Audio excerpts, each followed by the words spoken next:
Have you ever had one of those moments where you thought you were just doing the right thing, only to discover you just stepped into a world you never knew existed? I'm watching from Portland, Oregon tonight, and I'd love to know where you're watching from. Comment below and let me know if you've ever stood up for someone when you knew it could cost you everything. Sofia Martinez had exactly $47 left in her checking account and 3 more hours until her double shift ended. At 24, she'd learned to count every penny twice, especially when nursing school tuition loomed like a storm cloud over her carefully constructed budget. The upscale Italian restaurant in Little Italy paid better than most waitressing jobs, but it still meant working 14-hour days just to stay afloat. She wiped down table 12 for the 3rd time, her feet aching in the practical black shoes she'd bought secondhand. The dinner rush had finally died down, leaving only a few lingering customers and the oppressive weight of Tony Salvatore's mood hanging over the dining room like thick smoke. Tony had been the restaurant manager for 15 years, and he wielded that authority like a weapon against anyone he considered beneath him. Tonight, his target was a small girl sitting alone at table 6. The child couldn't have been more than 8 years old, with dark curls escaping from a ponytail and a pink dress that looked expensive but was now wrinkled from sitting too long. She'd been there for over an hour, occasionally glancing toward the door with hopeful brown eyes that dimmed each time it opened to reveal a stranger. Sofia had brought her chocolate milk and breadsticks without being asked, earning a shy smile that tugged at her heart. The little girl reminded her of herself at that age, waiting for parents who were always too busy or too angry to show up when they promised. That's when Tony decided he'd had enough of the situation. His voice carried across the dining room like a crack of thunder. You can't just sit here taking up space all night, kid. This isn't a babysitting service. The little girl's eyes went wide with fear, and she shrank back in her chair as Tony loomed over the table. Her lower lip trembled, but she didn't cry. Something about her brave composure in the face of an adult's cruelty hit Sofia like a physical blow. She found herself moving before her brain caught up with her feet. Mr. Salvatore. Sofia's voice was steady despite the adrenaline coursing through her system. She's not bothering anyone. She's been very well behaved. Tony whirled around, his face flushed red with indignation. She's taking up a table that could be turning over customers, Martinez. Mind your own business and get back to work. But Sofia couldn't walk away. Not from those frightened brown eyes that were now looking at her with something that might have been hope. She's just a child. Someone's obviously coming for her. The manager's expression darkened further. Nobody's coming for her. Her father probably dumped her here because he couldn't be bothered. Now I'm telling you to move along before you find yourself looking for a new job. The threat hung in the air between them, sharp and real. Sofia needed this job desperately. Losing it would mean dropping out of nursing school, moving back in with her mother, admitting defeat to everyone who'd ever said she was too naive to make it on her own. But the little girl was crying now, silent tears streaming down her cheeks as she stared at her hands folded in her lap. She's staying right where she is until someone comes for her, Sofia heard herself say. And if you have a problem with that, you can take it up with me. The dining room had gone completely silent. Even the soft jazz music seemed to fade into background noise as every eye turned to watch the standoff between the waitress and the manager. Tony's face went from red to purple. You're fired, Martinez. Get your things and get out. The words hit her like a physical slap. But before Sofia could respond, the restaurant's front door opened with a soft chime. The man who entered moved with the kind of controlled grace that spoke of absolute confidence. His expensive charcoal suit perfectly tailored to his tall frame.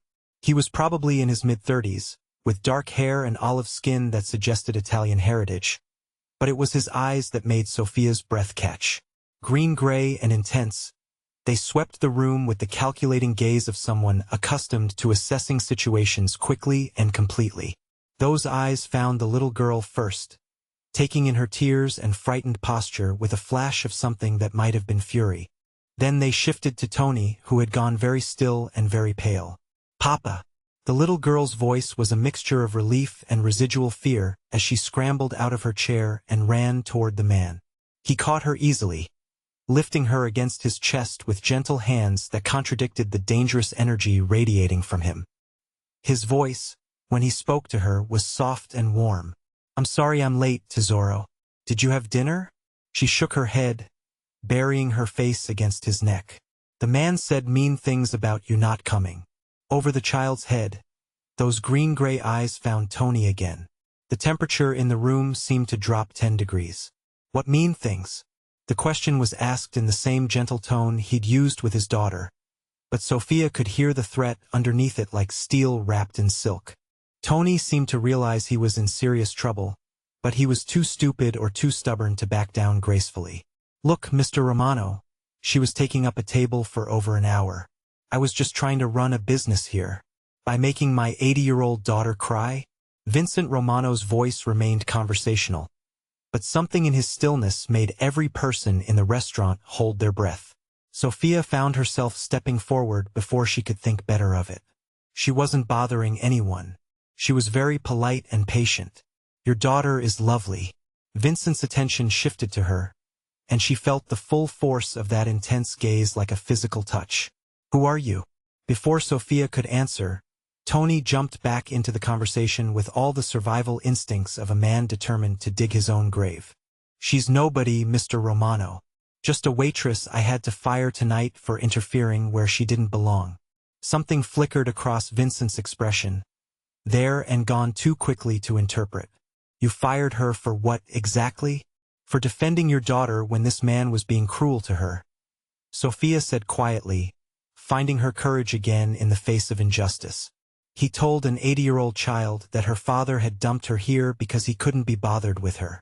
The silence that followed was so complete that Sophia could hear her own heartbeat. Vincent Romano set his daughter down gently, his hand remaining protectively on her shoulder.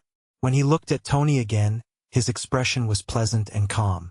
Sophia had never seen anything more terrifying in her life. "Is that true, Mr. Salvatore?" Tony was sweating now, his earlier bravado evaporating under that steady stare. "I was just trying to manage the situation, Mr. Romano. You know how it is." "No," Vincent said softly. "I don't know how it is. Why don't you explain it to me?" The manager's mouth opened and closed uselessly, like a fish gasping for air. Around them, the other diners were trying very hard to look like they weren't listening to every word. Vincent's voice remained conversational, almost friendly. "Here's what's going to happen, Tony. You're going to apologize to my daughter for frightening her. Then you're going to apologize to this young woman for firing her for doing the right thing.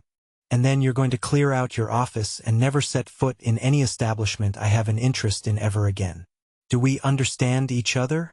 It wasn't a question, despite being phrased like one. Tony nodded frantically, already backing toward his office.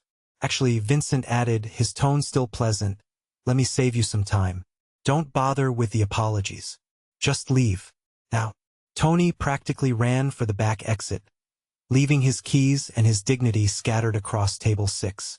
Vincent turned his attention back to Sophia, and she felt that strange flutter in her chest again. His eyes were softer now, though no less intense. "What's your name?" "Sophia Martinez." "Thank you, Sophia Martinez, for protecting my daughter when I wasn't here to do it myself. That took courage." Lucia tugged on her father's jacket. "Papa, can Sophia come have dinner with us? She brought me chocolate milk and breadsticks, and she was really nice even when the mean man was yelling." Vincent's expression gentled as he looked down at his daughter, then back at Sophia. "Would you join us for dinner, Miss Martinez? I believe I owe you considerably more than a meal, but it's a start." Sophia's practical side screamed that she should politely decline, collect her things, and walk away from whatever this was. Men who could make restaurant managers disappear with a few quiet words weren't the kind of people she should be having dinner with.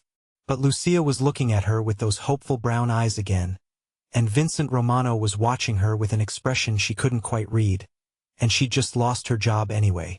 "I'd like that," she heard herself say. As Vincent guided them to a quieter table in the back corner, Sophia caught her reflection in the restaurant's mirror. She looked the same as always, but she had the strange feeling that everything had just changed in ways she couldn't begin to understand. She had no idea how right she was. Dinner with Vincent Romano was unlike anything Sophia had ever experienced.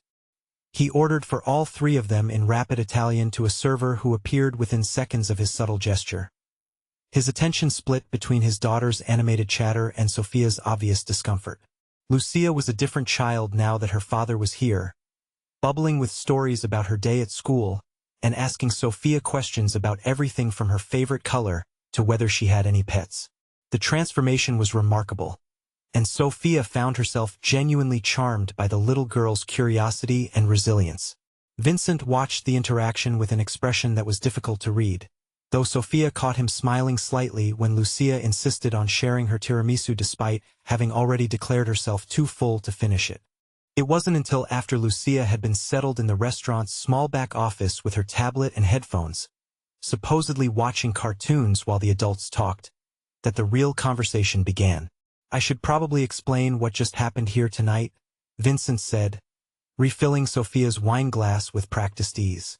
Sophia had been dreading this moment since she'd agreed to dinner. The way Tony had reacted to Vincent's presence, the deference from the staff, the undercurrent of danger that seemed to follow him like expensive cologne. She wasn't naive. She'd grown up in neighborhoods where certain names carried weight and asking too many questions was a health hazard. "You don't have to explain anything to me," she said carefully. Vincent studied her face for a long moment. "You're afraid of me." It wasn't a question, and Sophia saw no point in lying. "A little," she admitted, "but not because of what you might do to me. Because of what your world might mean for someone like me." "Someone like you?" "Someone who can't afford to get mixed up in things that are complicated or dangerous. Someone who needs to keep their head down and work hard and hope that's enough." Vincent nodded slowly, as if her honesty had confirmed something he'd suspected. "What if I told you that your head-down approach just cost you your job and possibly your safety?" Sophia's stomach clenched. "What do you mean?" Before Vincent could answer, her phone buzzed with a call from an unknown number. She let it go to voicemail, but it immediately rang again. "Same number." "Answer it," Vincent said quietly, "but put it on speaker." Something in his tone made her comply without argument. The voice that crackled through her phone's speaker was thick with barely controlled rage. "You think you're smart, interfering in business that doesn't concern you?" Tony's voice was slurred, whether from alcohol or adrenaline. Sophia couldn't tell. "You have no idea what you just cost me, you little bitch." Sophia's blood went cold, but before she could respond, Vincent had taken the phone from her nerveless fingers. "Tony," Vincent's voice was conversational, almost friendly. "This is Vincent Romano. I think we need to have another conversation." The line went dead immediately.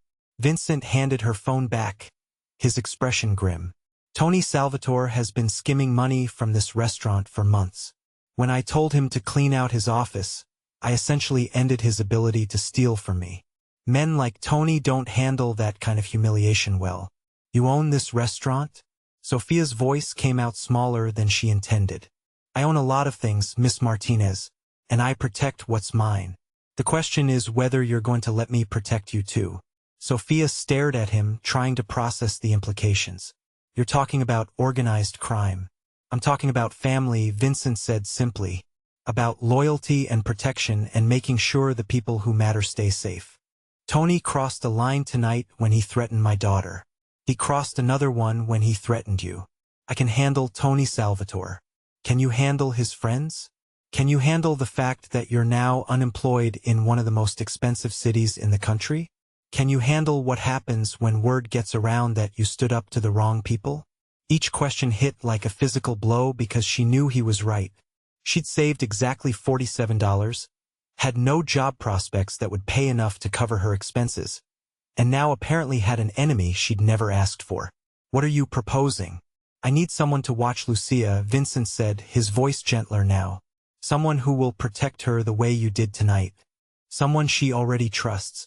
"You want me to be your daughter's nanny?" "I want you to be her guardian angel. The way you were tonight when I wasn't here to be one myself."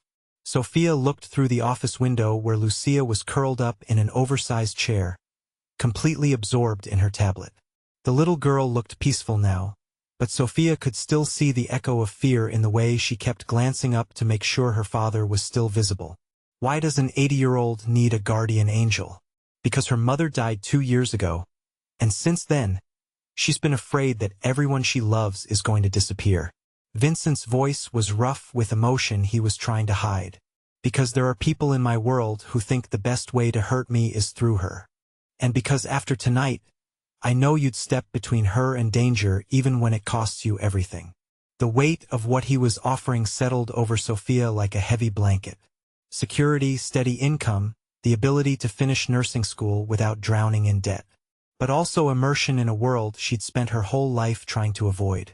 What would it involve, exactly? Living in my home. Being available when she needs you, especially when my work requires me to travel. Making sure she's safe, happy, and as normal as possible given the circumstances. And the circumstances are that I'm Vincent Romano, and that name means something in this city. It means she'll always be a target, and I'll always be looking over my shoulder, and normal isn't really an option for either of us. Sophia studied his face, looking for deception or manipulation, but all she saw was exhaustion and worry and love for his daughter. How long? As long as you're willing. As long as she needs you. As long as it takes for me to know she's safe. The practical voice in her head was screaming warnings, listing all the ways this could go wrong, all the reasons she should walk away. But Lucia chose that moment to look up from her tablet and wave at them through the window, her smile bright and trusting. Where do you live? Vincent's mouth curved in what might have been relief. Penthouse on the Upper East Side. Private elevator, security, safe neighborhood. Lucia has her own floor with a playroom and study area. And I would live there too? You'd have your own suite. Privacy, autonomy, everything you need. Sophia thought about her studio apartment with its broken air conditioner and neighbors who screamed at each other through thin walls. She thought about her dwindling bank account and the impossibility of finding another job that would let her maintain her class schedule. She thought about Lucia's frightened face when Tony had loomed over her table. This is temporary, she said finally. Just until you find someone more qualified. Vincent extended his hand across the table. Deal. When she shook it, his grip was firm and warm, and she had the unsettling feeling that she'd just agreed to far more than either of them was admitting. An hour later, she was sitting in the passenger seat of Vincent's sleek black sedan, while Lucia chattered happily in the back about how excited she was to have Sophia come live with them. The driver was silent and professional, and Sophia tried not to think about what kind of work required that level of security. The penthouse was everything Vincent had promised and more. Floor-to-ceiling windows offered a breathtaking view of the city, and the furnishings were elegant without being cold. Lucia gave her an enthusiastic tour, showing off her bedroom with its princess canopy bed and the playroom that looked like a toy store had exploded in the most wonderful way. Your room is here, Vincent said, opening the door to a suite that was larger than Sophia's entire apartment. The bedroom had its own sitting area and a view of Central Park, and the attached bathroom was pure luxury. It's too much, Sophia said quietly. It's what you deserve for putting Lucia's well-being above your own, Vincent replied. And it's what I need to offer to keep you here. As he showed her the kitchen and living areas, explaining schedules and expectations, Sophia couldn't shake the feeling that she was stepping through a doorway that would be very difficult to close again. But when Lucia hugged her goodnight and whispered that she was happy Sophia was staying, none of the risks seemed to matter quite as much. Sophia woke up in Egyptian cotton sheets softer than anything she'd ever touched, momentarily disoriented by the absence of sirens and shouting neighbors. Sunlight streamed through floor-to-ceiling windows, casting geometric patterns across hardwood floors that probably cost more than her annual tuition. For the first week, everything felt surreal. The refrigerator was always fully stocked with organic produce and imported cheeses. The shower had more settings than her car, and the water pressure was strong enough to wash away the perpetual ache in her shoulders from carrying heavy trays. Maria, the housekeeper, did laundry that came back smelling like lavender and folded with military precision. But it was the small luxuries that left Sophia feeling most off balance. Fresh flowers appeared in every room twice weekly. The coffee maker was some Italian machine that probably cost more than her monthly rent, and it produced coffee that tasted like heaven. Her bathroom was always stocked with expensive toiletries she hadn't bought, and when she mentioned to Maria that her favorite hand cream was running low, A new bottle appeared on her dresser within hours. Vincent noticed everything. She'd catch him watching her reaction when she discovered yet another thoughtful addition to her suite. His expression unreadable but somehow satisfied when she smiled despite herself. Lucia was an easy child to love. Bright and articulate beyond her 8 years, she had inherited her father's intensity and what must have been her mother's warmth. She spoke 3 languages fluently, played piano with surprising skill, and could discuss everything from marine biology to Renaissance art with the kind of passion that made Sophia's heart ache. But there were shadows in the little girl that no amount of privilege could erase. The first nightmare happened on Sophia's 3rd night in the penthouse. She'd woken to the sound of crying and found Lucia curled up in her massive bed, shaking with terror from dreams she couldn't or wouldn't explain. "It's okay, tesoro," Sophia whispered, using the endearment she'd heard Vincent use. "I'm here. You're safe."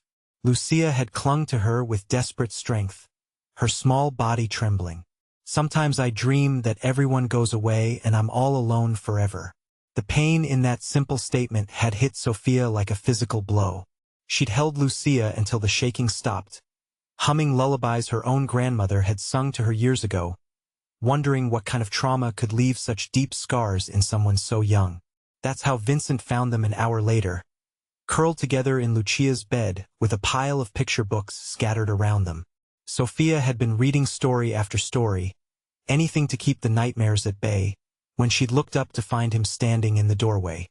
He was barefoot, wearing only pajama pants, his hair mussed from sleep. In the soft glow of Lucia's nightlight, he looked younger somehow, less intimidating, though the concern in his eyes was sharp and immediate. "Bad dream?" he asked quietly, moving into the room with careful steps. Lucia nodded against Sophia's shoulder. But Sophia made it better. "She knows all the good stories." Vincent's gaze met Sophia's over his daughter's head, and something passed between them that made her breath catch. Gratitude, certainly, but also something warmer and more complex. "Thank you," he said simply, but the words carried weight that had nothing to do with babysitting duties. After Lucia had finally fallen back asleep, Vincent walked Sophia to her suite, both of them moving quietly through the darkened penthouse. "She has nightmares often?" Sophia asked when they paused outside her door. "Less than she used to, but yes." Vincent's voice was rough with exhaustion and worry. "The doctors say it's normal for children who've experienced loss, but knowing that doesn't make it easier to watch." "What happened to her mother?" "Cancer." Vincent was quiet for a long moment. "Isabella was diagnosed when Lucia was 6. We had almost 2 years to prepare, but nothing really prepares a child for losing her mother." "I'm sorry." Sophia meant it, could hear the pain he was trying to hide.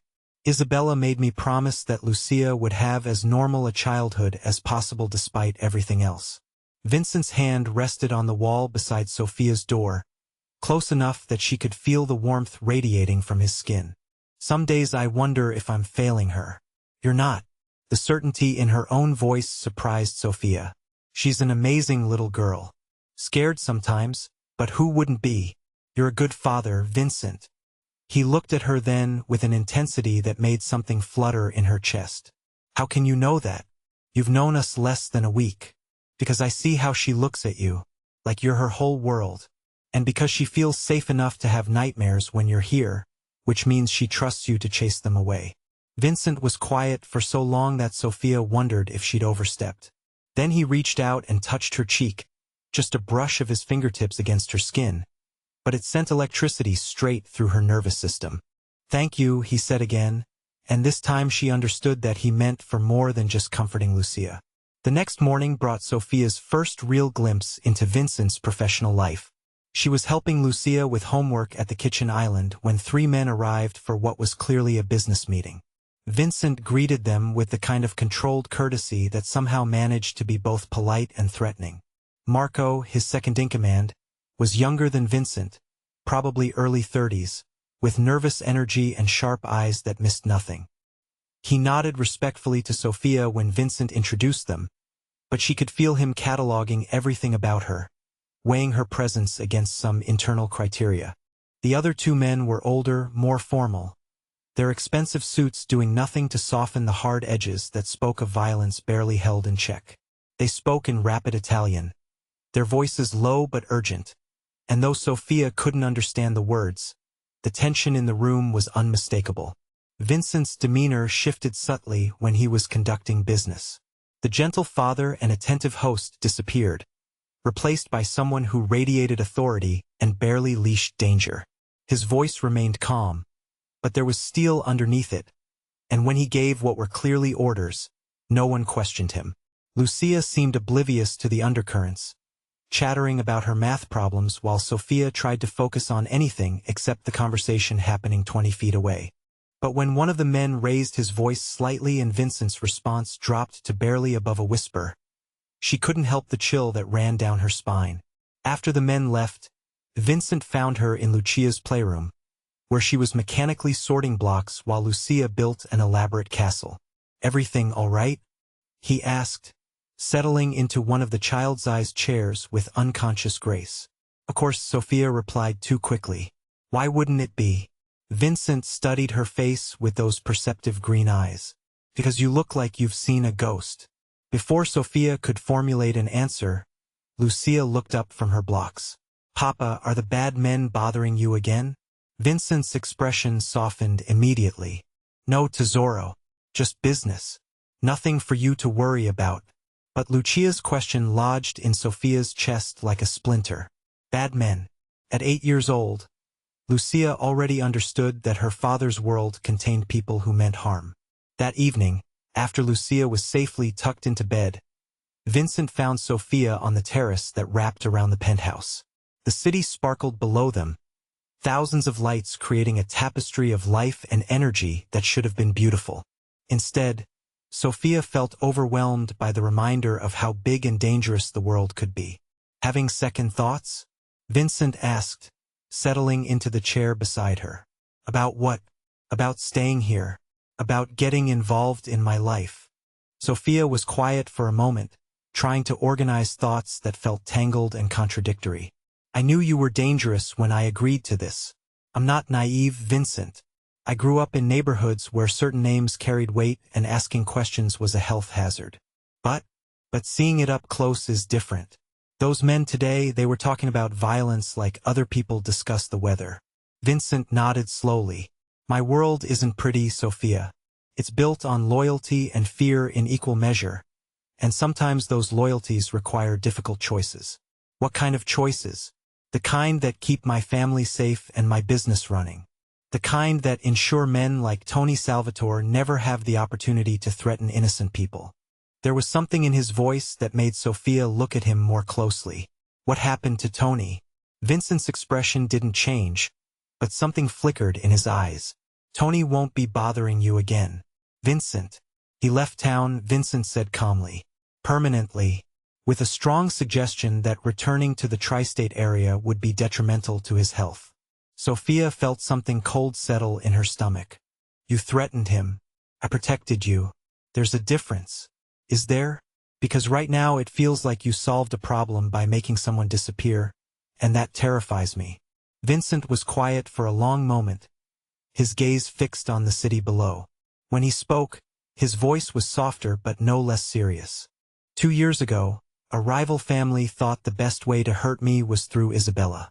They targeted her while she was already dying, made her last months a nightmare of fear and security concerns. I swore that would never happen again. Sophia's anger deflated as quickly as it had risen, replaced by something that might have been understanding. "That's why you need security. Why Lucia has nightmares. Men like me make enemies, Sophia. It's the nature of the business. But we also protect what we love with everything we have. And Lucia is what you love. Lucia is everything to me." Vincent's voice was rough with emotion. "And you're helping me keep her safe and happy and as normal as possible in a world that wants to use her against me. That makes you precious to me too." The admission hung in the air between them, heavy with implications that neither was ready to address directly. Sophia could feel the weight of his gaze, the intensity that seemed to see straight through her careful defenses. "Your phone's ringing?" Vincent said quietly. and Sophia realized she'd been so lost in his eyes that she'd missed the sound entirely. She fumbled for her phone, frowning at the unknown number. "Hello? Miss Martinez?" The voice was older, cultured, with a slight accent she couldn't place. "My name is Anthony Torino. I believe we should meet to discuss your new living arrangement." "Who is this?" Sophia asked, but the line was already dead. Vincent had gone very still beside her. "What did he say?" Sophia repeated the conversation, watching Vincent's expression grow darker with each word. By the time she finished, he was already standing, his phone in his hand. "Marco," Vincent said when the call connected. "We have a problem. Anthony Torino just contacted Sophia directly." The conversation that followed was entirely in Italian, but Vincent's tone told Sophia everything she needed to know. They weren't just talking about business anymore. They were talking about war. When Vincent ended the call, he turned to her with an expression that was part apology and part determination. "Pack a bag, Sophia. We're leaving tonight." "Where are we going?" "Somewhere safer." Vincent's voice was calm, but his eyes were already scanning the terrace and the building's sight lines with professional assessment. "Torino calling you directly means he knows exactly where we are and who you are to us." "Who I am to you?" Sophia heard her voice rise slightly. "I'm Lucia's nanny, Vincent. Nothing more." Vincent turned to look at her then, and the intensity in his gaze made her breath catch. "If that's all you were, Sophia, Anthony Torino would never have bothered learning your name." The truth of that statement settled over her like ice water. Somehow, without realizing it, she'd become more than an employee in Vincent's world. She'd become a target. As they hurried inside to pack and collect Lucia, Sophia couldn't shake the feeling that she'd just crossed a line she hadn't even known existed. The penthouse that had felt like a fairy tale sanctuary an hour ago now felt like a beautifully appointed trap. But when Vincent's hand found the small of her back, guiding her protectively through the apartment, she realized that the most dangerous thing of all might be how safe his touch made her feel.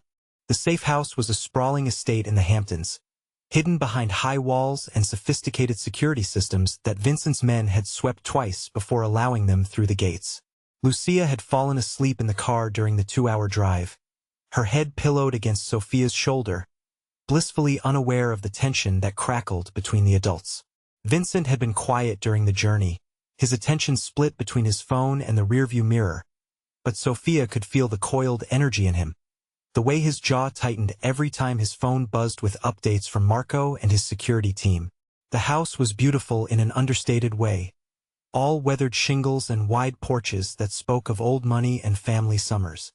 But the beauty was undercut by the reality of why they were there, evidenced by the men who took positions around the property with the practiced efficiency of soldiers.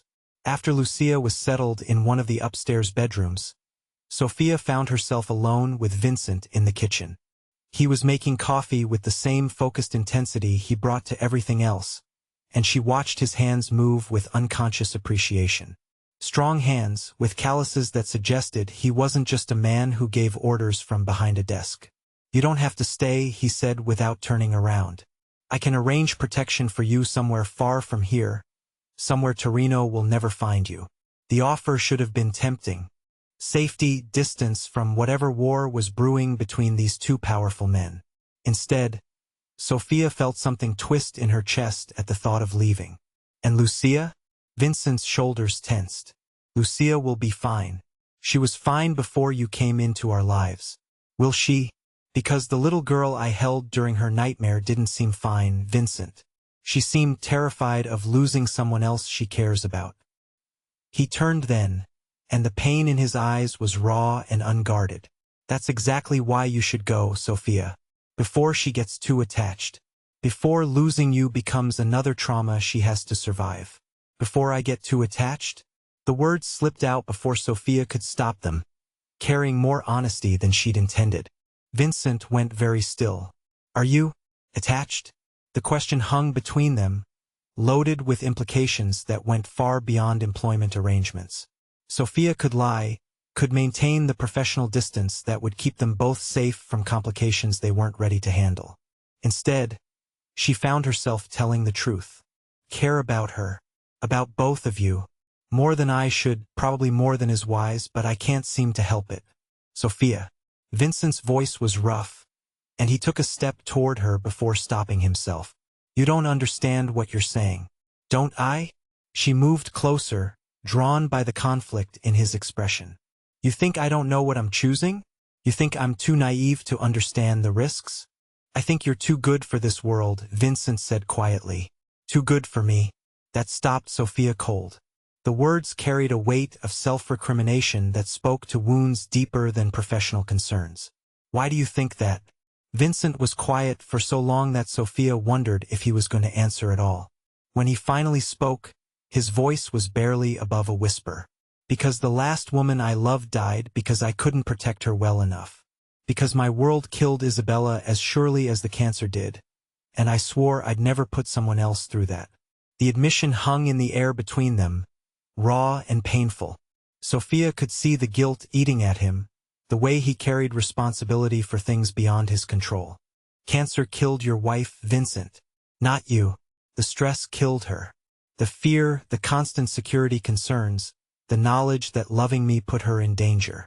She spent her last months terrified that Lucia would be hurt because of who I am. You can't know that, Sophia said gently. And you can't live your whole life punishing yourself for not being able to control everything. Can't I? Vincent's laugh was bitter. Watch me.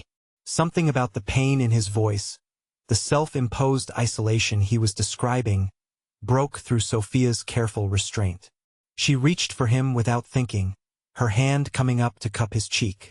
You're not responsible for every bad thing that happens to people you care about, she said softly. Sometimes terrible things just happen, and all we can do is love each other through them. Vincent leaned into her touch for just a moment before pulling away. What happened to make you so wise about protecting others, Sophia? The question caught her off guard, and she felt her own walls shifting, threatening to crumble under his perceptive gaze. I had a father who thought his fists were the solution to every problem, she heard herself say.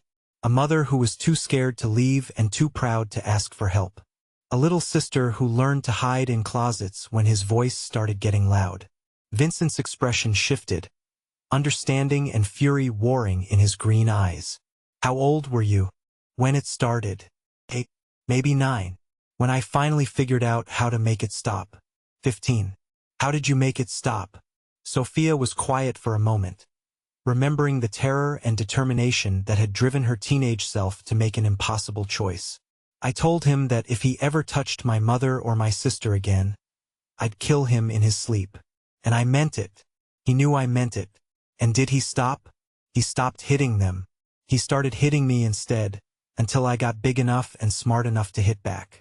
Then he just left one day and never came back. Vincent's hands had clenched into fists at his sides, and Sophia could see the barely controlled violence in his posture. Where is he now? Dead, as far as I know. Liver finally gave out 3 years ago.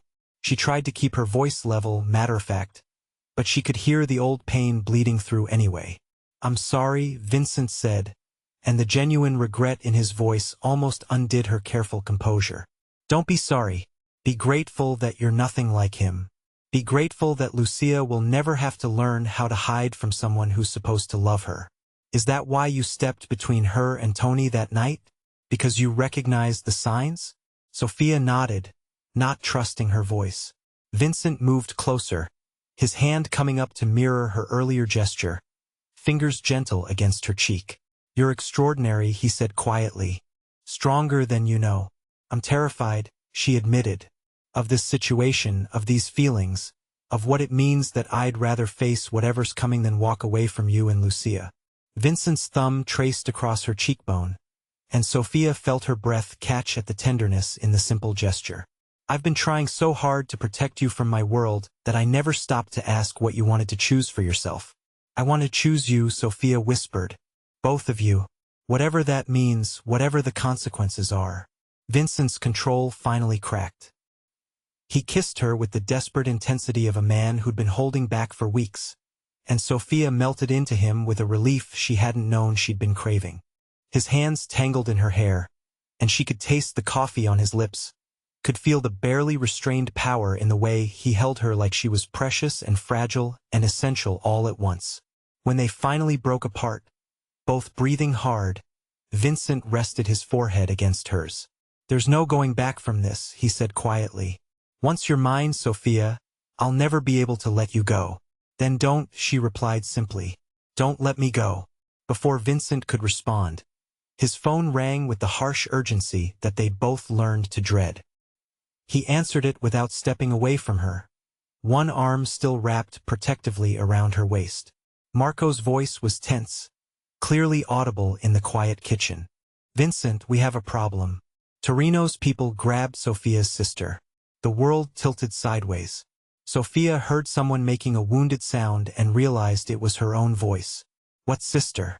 Vincent's voice was deadly calm, but Sophia could feel the rage building in him like a gathering storm. "Lily Martinez, 18 years old, college freshman at NYU. They took her from her dorm room an hour ago. There's a message." Vincent's arm tightened around Sophia as she swayed against him. "What's the message?"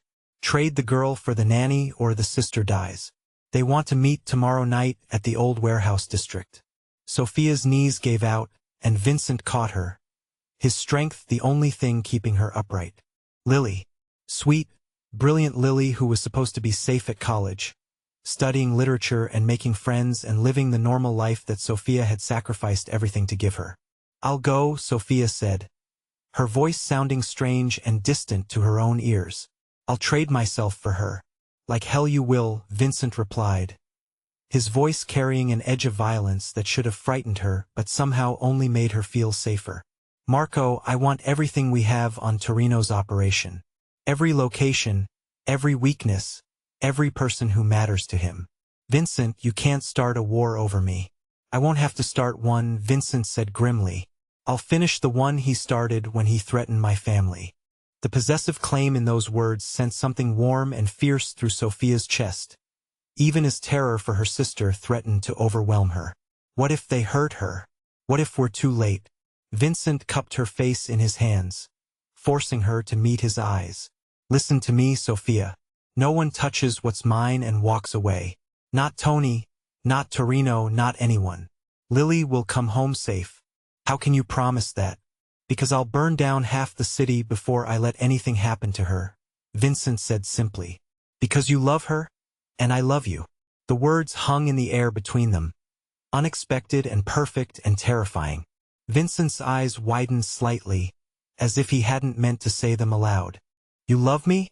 Sophia's voice was barely a whisper.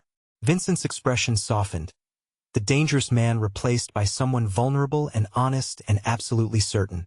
"I love you, Sophia Martinez. I love your courage and your compassion and the way you put yourself between danger and everyone you care about. I love how you make Lucia laugh and how you're not afraid to challenge me when I'm being an ass. I love you enough to tear apart anyone who tries to hurt you." The declaration should have been overwhelming, especially given the circumstances.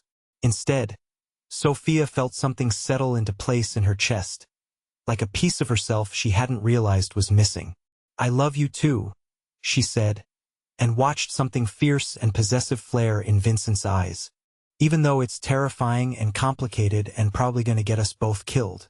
Vincent kissed her again, slower this time but no less intense.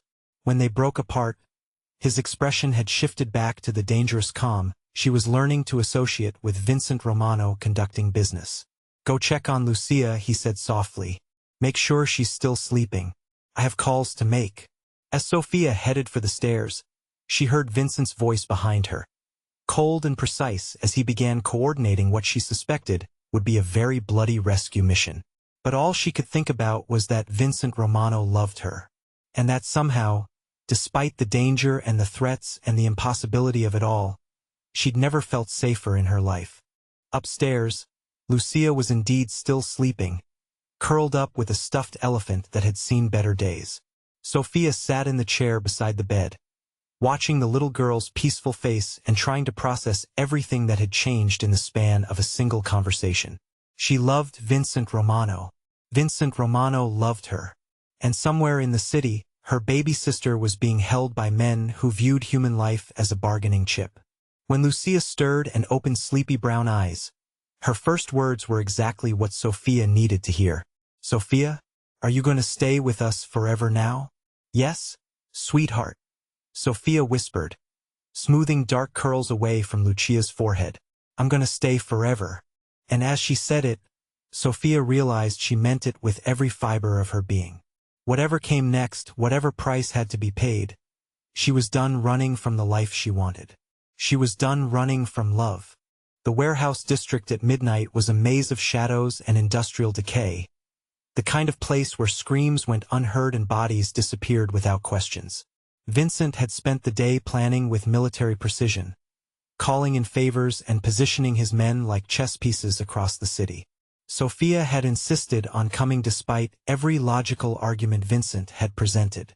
She sat in the passenger seat of his armored sedan, her hands steady despite the adrenaline coursing through her system. Behind them, 3 more cars filled with Vincent's most trusted men followed at strategic distances. "You understand the plan?" Vincent asked for the 3rd time, his voice calm but his knuckles white where they gripped the steering wheel. "I understand," Sophia replied. "I go in first, alone, to the meeting point. You give them 5 minutes to produce Lily and confirm she's unharmed. Then your men move in from all sides. And if something goes wrong, then I trust you to get both of us out alive." Vincent pulled the car to a stop 2 blocks from the designated warehouse, turning to face her fully. His green eyes were intense in the dim light from the dashboard. "Sophia, once we do this, once you walk into that warehouse knowing exactly what I'm capable of, there's no pretending anymore. You'll see who I really am. I already know who you are, Vincent. You're the man who loves his daughter more than his own life. You're the man who protected a stranger because it was right. You're the man who loves me. And if what you see tonight changes how you feel about that man." Sophia reached for his hand, intertwining their fingers. "Then we'll deal with it together. But it won't change anything, Vincent. I love all of you, including the parts that scare you." Vincent brought her hand to his lips, pressing a kiss to her knuckles. "Stay behind me once we're inside. No matter what happens, no matter what you see, stay behind me." The warehouse was exactly as abandoned and threatening as Sophia had expected. Broken windows stared down like empty eyes, and the entrance was a gaping mouth that seemed to swallow light. Her footsteps echoed on broken concrete as she approached the door, acutely aware of Vincent's men positioned in the shadows around the building. Inside, the space was vast and dimly lit by a few scattered work lights. Sophia could see figures moving in the darkness, could feel eyes tracking her movement as she walked toward the center of the warehouse, where a single chair sat under a pool of harsh light. Anthony Torino emerged from the shadows like something from a nightmare, a man in his 60s with silver hair and dead eyes that had seen too much violence. He moved with the confident ease of someone accustomed to being feared. "Miss Martinez," he said, his voice cultured and pleasant despite the circumstances. "How good of you to join us. Where is my sister?" Sophia's voice was steadier than she felt. Torino gestured, and 2 of his men dragged Lily into the light. Sophia's heart clenched at the sight of her baby sister, 18 years old and terrified but apparently unharmed. Lily's eyes went wide when she saw Sophia. "Sophia, what are you doing here?" Lily's voice shook. "These men said you were in trouble because of some man you're working for. I'm here to take you home, sweetheart," Sophia said, never taking her eyes off Torino. "You're going to be fine." Torino smiled, the expression never reaching his cold eyes. "How touching. But I'm afraid Miss Martinez won't be going anywhere. You see, she's become quite valuable as leverage against Mr. Romano." That's when Vincent stepped into the light behind Sophia, and the temperature in the warehouse seemed to drop 10 degrees. He moved with lethal grace, his expensive suit somehow making him look more dangerous rather than civilized. "Anthony," Vincent said conversationally, "I believe you have something that belongs to me." Torino's confident demeanor flickered slightly. "Mr. Romano, how good of you to join us as well. Though I should mention that the building is surrounded by my men." Vincent smiled, and Sophia had never seen anything more terrifying. "Is it? Marco, would you like to update Mr. Torino on the current status of his men?" Marco's voice came through a small radio that Vincent produced from his jacket pocket. All targets neutralized, boss. Building is secure. The color drained from Torino's face as the implications sank in. Around the warehouse, his remaining men shifted nervously, clearly realizing they were outnumbered and outmaneuvered. Now, Vincent continued in the same pleasant tone. Let's discuss your options. Option 1, you release both women immediately and disappear from my city forever. Option 2, well, I think you can imagine option 2. Torino's composure cracked completely.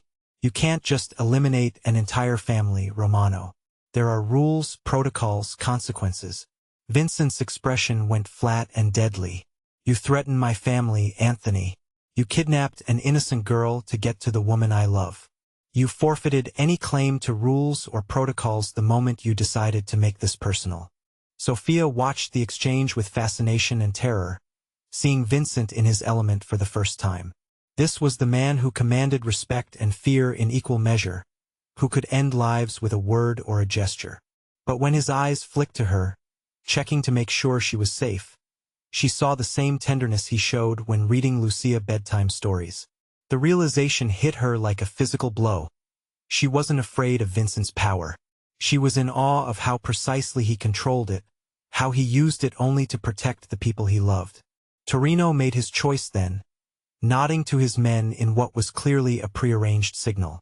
They moved to grab Lily and Sophia simultaneously, weapons appearing as if from nowhere. Vincent's response was swift and brutally efficient. The warehouse erupted in violence that was over almost before it began. Sophia had seen movies and television shows that tried to capture the reality of armed conflict, but nothing had prepared her for the coordinated lethality of Vincent's men. It was over in less than 2 minutes. When the smoke cleared and the echo of gunshots faded, only Vincent's people remained standing. Torino was on his knees, blood streaming from a wound in his shoulder, his expensive suit torn and dirty. Vincent stood over him with the calm patience of someone conducting a routine business transaction. Anthony, Vincent said quietly, I want you to understand something. This ends here. Your organization, your influence, your ability to threaten anyone in my city. All of it ends tonight. You can't eliminate an entire operation overnight, Torino gasped. Vincent smiled coldly. Watch me. Marco has spent the last 6 hours systematically dismantling everything you've built. Your warehouses, your accounts, your safe houses, your lieutenants. By morning, Anthony Torino will be nothing but a cautionary tale. Sophia helped Lily to her feet, checking her sister for injuries while trying not to look too closely at the bodies scattered around the warehouse. Lily was shaking but unharmed, clinging to Sophia with desperate relief. Is it over? Lily whispered. It's over, sweetheart, Sophia confirmed, though she kept her attention on Vincent as he concluded his business with Torino. The older man was pleading now, offering money, territory, anything Vincent might want in exchange for his life. Vincent listened with the patience of someone who had already made his decision. Anthony, Vincent said finally, you have a choice. Disappear tonight. Leave the country, never return, and live out whatever remains of your life in exile.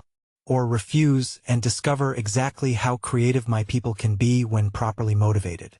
Torino nodded frantically. I'll go. I'll disappear. You'll never see or hear from me again. Good, Vincent said simply. You have 1 hour to be out of the city, 2 hours to be out of the state, 24 hours to be out of the country. If I see you again, if I hear your name mentioned in connection with any business in my territory, I'll finish what we started tonight. Do we understand each other? After Torino and his remaining men had fled, Sophia found herself alone with Vincent in the aftermath of violence that had been both terrible and necessary. The man who had just systematically destroyed an enemy organization was the same man who had held her through her fears and declarations of love. Are you all right? Vincent asked, his hands gentle as he checked her for injuries. I'm fine, Sophia said, and realized she meant it. She'd witnessed Vincent's dangerous side and emerged not traumatized but oddly proud. He'd used his power to protect her family, to eliminate a threat that could have destroyed everything they were building together. What you saw tonight, Vincent began, clearly preparing for her to recoil from the violence. Sophia silenced him with a kiss, pouring all of her acceptance and love and fierce pride into the contact. When they broke apart, Vincent's expression was wondering and relieved. "I saw the man I love protecting his family," she said simply. "I saw you eliminate a threat that would have haunted us forever. I saw you being exactly who you need to be." Vincent's arms tightened around her. "I love you, Sofia Martinez. All of you, including the strength it took to stand by me tonight." As Marco's men cleaned up the warehouse and arranged for Lily's safe transport back to school, Sophia knew that she'd passed some kind of test tonight. Not just Vincent's test of whether she could accept his world, but her own test of whether she belonged in it. The answer was unequivocally yes. She belonged wherever Vincent and Lucia were, regardless of the dangers or complexities that came with loving them. She belonged in this life they were building together, and she was finally ready to claim it completely. 3 weeks after the warehouse confrontation, Sophia woke up to the sound of Lucia's laughter drifting up from the kitchen. The little girl had bounced back from their temporary displacement with the resilience of childhood, treating the whole experience as an adventure rather than a trauma. Sophia suspected Vincent's careful explanations and extra attention had helped, along with the obvious relief that permeated the penthouse now that the threat was permanently eliminated. She found them in the kitchen, Vincent teaching Lucia how to make proper Italian coffee while she stood on a step stool beside him, her dark curls escaping from a ponytail as she concentrated intensely on his instructions. "The espresso machine is temperamental, Tesoro," Vincent was saying. "You have to be patient with it, treat it with respect." "Like people?" Lucia asked, and Vincent smiled, ruffling her hair. "Exactly like people." Sophia's heart clenched with love as she watched them together. This was what normal looked like in their world: domestic mornings and coffee lessons and a little girl who felt safe enough to ask questions about everything. "Good morning," she said, and both Romano faces turned toward her with identical smiles that made her breath catch. "Sophia." Lucia bounced with excitement. "Papa's teaching me to make coffee for you. It's a surprise. It's a wonderful surprise, sweetheart," Sophia said, accepting the small cup that Lucia presented with enormous pride. The coffee was strong enough to wake the dead, but Sophia drank it with appropriate enthusiasm while Lucia watched anxiously for her reaction.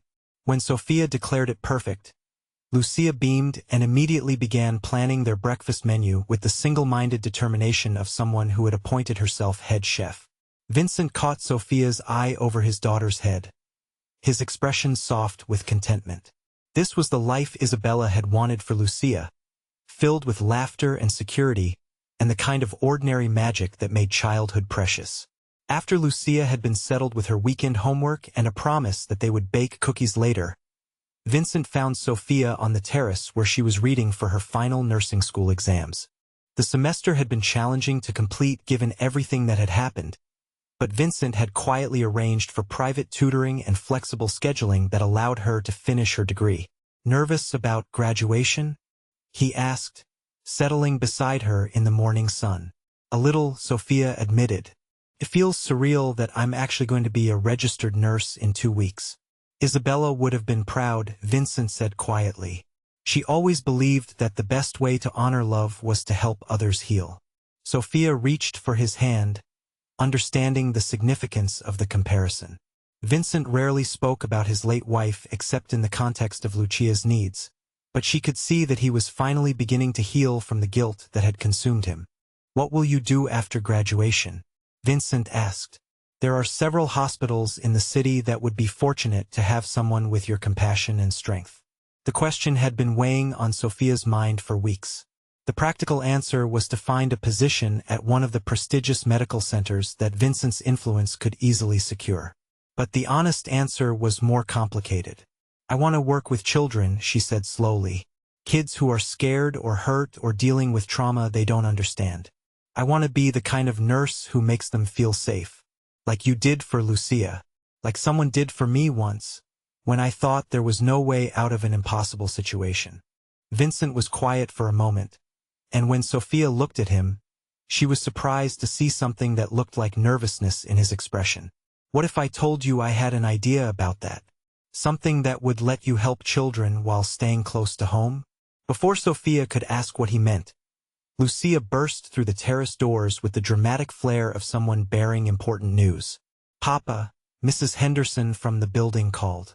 "She wants to know if we're coming to the charity gala next week, and she says you promised to bring your special someone." Vincent's jaw tightened slightly. "Mrs. Henderson talks too much." "Who's your special someone, Papa?" Lucia asked with the innocent curiosity that could unravel adult secrets in seconds. Sophia felt heat rise in her cheeks as Vincent's gaze met hers. They talked around the future in careful terms, acknowledging their love without defining exactly what that meant in practical terms. Living together, caring for Lucia together, building something that felt like family without naming it explicitly. "That's actually something I wanted to discuss with both of you," Vincent said carefully. "Lucia, what would you think if Sophia became part of our family permanently? Like adoption?" Lucia's eyes went wide with excitement. "Like she would be my real mama and we'd all live together forever?" "Something like that," Vincent said, pulling a small velvet box from his jacket pocket. Sophia's heart stopped entirely. The box was clearly old, probably a family heirloom.